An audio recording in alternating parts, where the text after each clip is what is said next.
अमेठी और रायबरेली लोकसभा सीट पर कांग्रेस किसे उतारेगी, अभी तक ये खुलासा नहीं किया गया है। अमेठी वो सीट है जिसको कांग्रेस का गढ़ माना जाता है, पर भाजपा नेत्री स्मृति ईरानी ने यहां से राहुल गांधी को पटकनी देकर बड़ा उलटफेर किया था 2019 में, जिसके बाद इस सीट पर बीजेपी ने कब्जा कर लिया था। एक बार फिर 2024 में बदले समीकरणों के बीच यहां से भाजपा ने स्मृति ईरानी पर ही दांव लगाया है। उन्होंने इस सीट पर अपना पर्चा भी भर दिया है।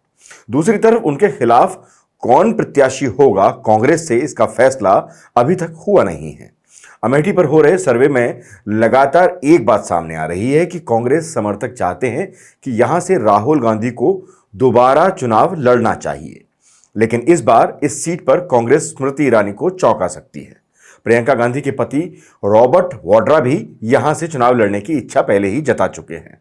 मैदान में कौन होगा ये अभी सामने तो नहीं है, पर यह माना जा रहा है कि अमेठी में इस बार स्मृति वर्सेस प्रियंका को देखने की जंग भी सामने आ सकती है, या फिर राहुल गांधी यहां से चुनाव लड़ेंगे और अपनी खोई हुई सीट पाने की कोशिश करेंगे फिर से।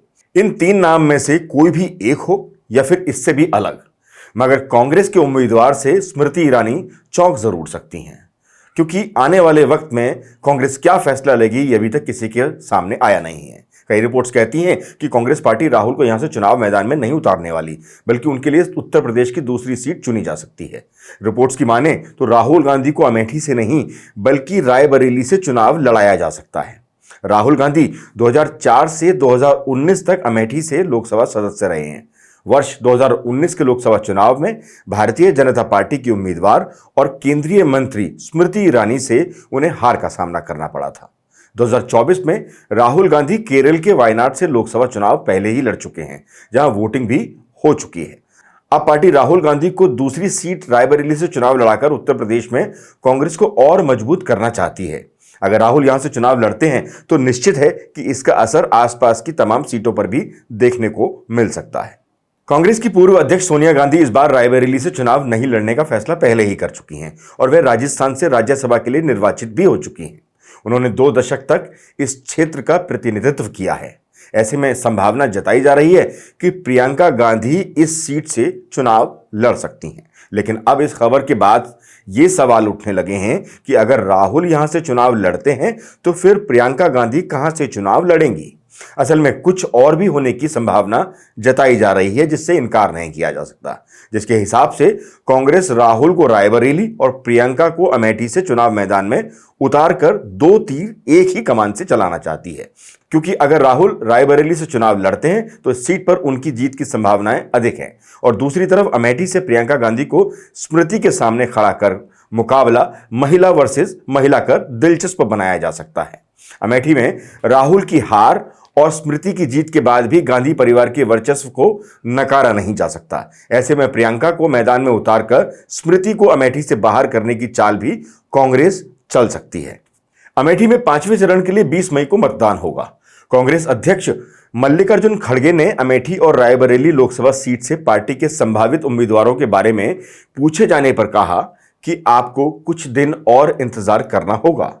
जब लोगों से मुझे उम्मीदवारों के नाम मिल जाएंगे और मैं अधिसूचना पर हस्ताक्षर कर दूंगा, फिर इसकी घोषणा कर दी जाएगी। कुल मिलाकर कांग्रेस प्रियंका या राहुल या फिर रॉबर्ट वाड्रा किसी को भी मैदान में उतारती है तो भी स्मृति ईरानी का चौंकना लगभग तय है। बसपा ने भी यहां से प्रत्याशी उतार दिया है, जिसका सीधा नुकसान बीजेपी को होता दिखाई दे रहा है। आमतौर पर यह माना जाता था कि बीएसपी का उम्मीदवार कहीं ना कहीं बीजेपी को फायदा पहुंचाता था, मगर इस बार बसपा ने उम्मीदवार जिसको बनाया है वह भी ओबीसी से है। पिछले कुछ चुनावों में ओबीसी वर्ग से बीजेपी को अधिक समर्थन मिलता रहा है। CSDS की एक रिपोर्ट के मुताबिक पिछले चुनाव में उत्तर प्रदेश में बीजेपी को करीब 70% ओबीसी वोट मिले थे।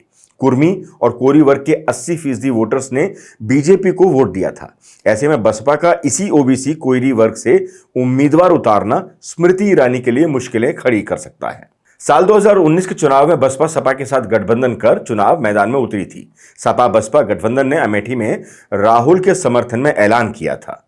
राहुल गांधी को तब 4,13,394 वोट मिले थे। स्मृति को 4,68,514 वोट मिले थे। मतलब हार का मार्जिन बहुत कम था। जबकि राहुल की हार को लेकर कहा यह भी गया कि बसपा का उम्मीदवार नहीं होने की वजह से दलित मतदाता बीजेपी की ओर शिफ्ट हो गए और कांग्रेस को गांधी परिवार के गढ़ में हार मिली। इस बार बसपा के ओबीसी उम्मीदवार की वजह से बीजेपी को यहां से नुकसान सीधे तौर पर होता दिखाई दे रहा है। कुल मिलाकर स्मृति के लिए यहां से मुकाबला इस बार आसान नहीं होने वाला। जल्द ही कांग्रेस की उम्मीदवार की घोषणा हो सकती है। देखना होगा कांग्रेस किस पर दाव इस बार खेलती है। बहरहाल जिस तरह से शुरुआती चरणों के रुझान सामने आए हैं उससे बीजेपी आलाकमान चिंतित बताए जा रहे हैं और इंडिया गठबंधन पूरे जोश में है और मैदान में ज्यादा ताकत लगा अगले चरण के मतदान को ज्यादा से ज्यादा अपने पक्ष में करने में लगा हुआ है।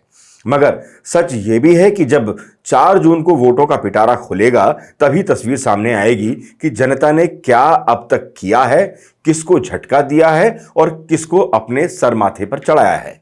अभी कई चुनावी चरण बाकी हैं, पर राहुल गांधी से लेकर अखिलेश यादव तक मैदान में मजबूती से चुनाव लड़ते दिखाई दे रहे हैं।